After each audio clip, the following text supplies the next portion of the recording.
Pada abad pertengahan, Eropa memasuki masa yang dikenal sebagai zaman kegelapan. Jauh sebelum kemajuan ilmu pengetahuan dan perdagangan berkembang. Setelah runtuhnya kekaisaran Romawi Barat, masyarakat kehilangan perlindungan dan hukum yang menjamin kehidupan mereka. Perampokan dan peperangan antar kerajaan kecil mewarnai kehidupan sehari-hari yang penuh ketakutan. Dari kekacauan inilah lahir sistem sosial yang disebut feodalisme, mengikat manusia dalam hubungan kekuasaan, tanah, dan kewajiban. Kekuasaan diukur dari luas tanah yang dimiliki, dengan raja di puncak piramida sosial. Di bawah raja, para bangsawan memegang tanah sebagai imbalan atas kesetiaan dan dukungan militer. Kastil besar berdiri megah di atas bukit sebagai simbol kekuasaan para lord.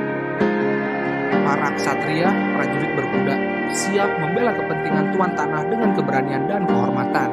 Di dasar piramida sosial, para petani dan serf memikul beban kehidupan sehari-hari tanpa memiliki tanah atau kekuasaan.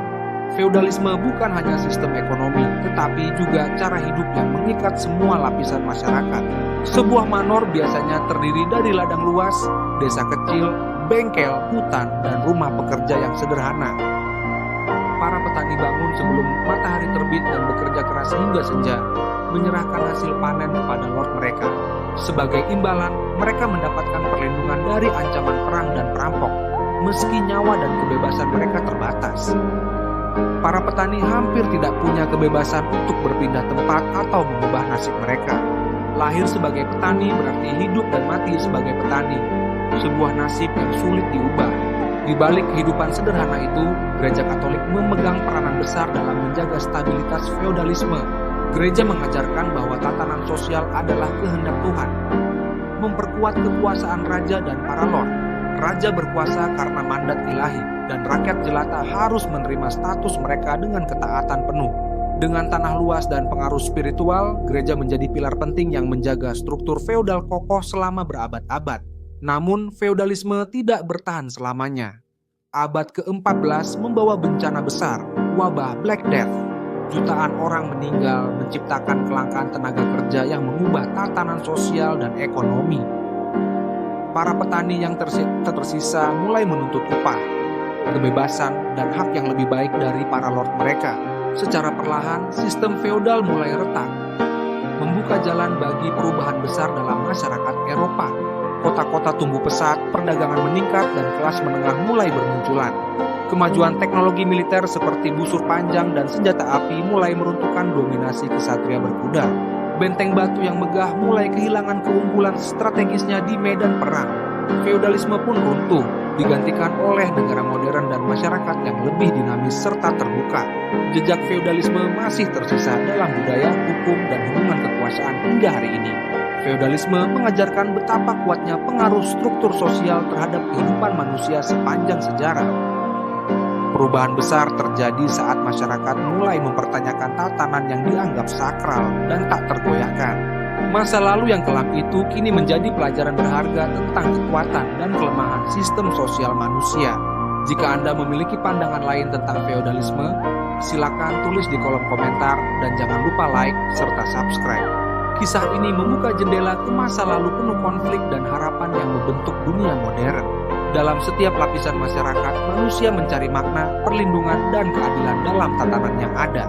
Ketika tatanan itu mulai goyah, lahirlah harapan akan dunia yang lebih adil dan bebas. Namun, perubahan selalu membawa tantangan dan konflik baru yang harus dihadapi bersama. Feodalisme mengingatkan kita bahwa kekuasaan dan kebebasan selalu berhubungan erat dengan tanggung jawab dan pengorbanan. Dalam sejarah manusia, tatanan sosial selalu berubah seiring waktu dan perjuangan. Masa lalu yang gelap sekaligus penuh pelajaran berharga untuk masa depan yang lebih baik. Terima kasih telah menyimak kisah ini, semoga membuka wawasan dan pemahaman lebih dalam. Jangan lupa untuk berbagi pendapat Anda dan terus belajar dari sejarah yang membentuk kita. Setiap lapisan masyarakat memiliki cerita dan peran yang tak terpisahkan dalam perjalanan sejarah manusia. Keberanian para ksatria dan keteguhan hati para petani sama-sama membentuk fondasi masyarakat feodal. Gereja sebagai pilar spiritual memberikan harapan dan ketenangan di tengah ketidakpastian zaman. Namun, tatanan yang sakral sekalipun bisa berubah ketika manusia mulai bertanya dan berjuang. Wabah Black Death menjadi titik balik yang mengguncang fondasi feodalisme secara drastis.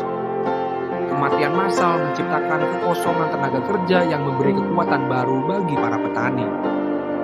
Kota-kota berkembang pesat, menjadi pusat perdagangan dan budaya baru yang dinamis. Kelas menengah baru muncul, menantang dominasi lama dan membuka jalan bagi masyarakat modern. Teknologi baru mengubah cara perang dan melumpuhkan keunggulan ksatria berkuda. Benteng batu yang dulu tak tertembus kini mulai runtuh di hadapan senjata api. Perubahan sosial dan teknologi menandai akhir dari era panjang feodalisme.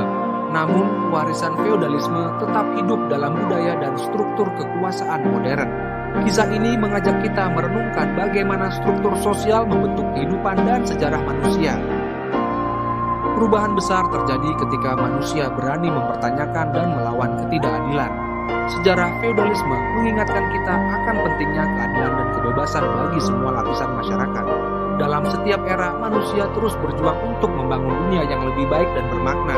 Teruslah belajar dari sejarah dan jangan takut untuk bertanya dan berinovasi. Sejarah adalah cermin yang memperlihatkan kekuatan dan kelemahan manusia dalam membentuk dunia. Mari kita teruskan perjalanan ini dengan semangat kritis dan hati terbuka untuk masa depan yang lebih cerah.